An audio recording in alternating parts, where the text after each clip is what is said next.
আমার মা যখন আমার উপর রেগে যেতেন, আমার মা জানতেন রাগের মাথায় বদদোয়া দিলে বদদোয়া কবুল হয়ে যাবে।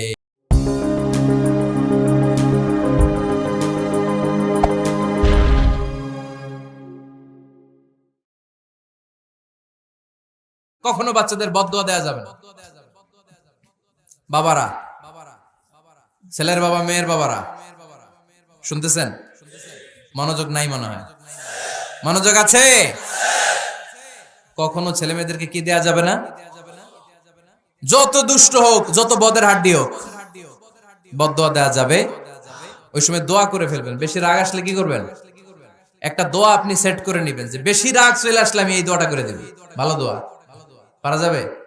কারণ বাবা মা রাগের মাথায় যেটা বলে এটা কবুল করে নেয় কে? কাবা ঘরের একজন কালো ইমাম আছে, নাম ইমাম আল কালবানি। দেখছেন এই ইমামরা আপনারা? উনি লন্ডনে একটা ইন্টারভিউতে বলেছেন, আমার মায়ের বদদোয়া আমাকে কাবা ঘরের ইমাম বানিয়েছে। লন্ডনে একটা কনফারেন্সে উনি ইন্টারভিউ দিচ্ছিলেন।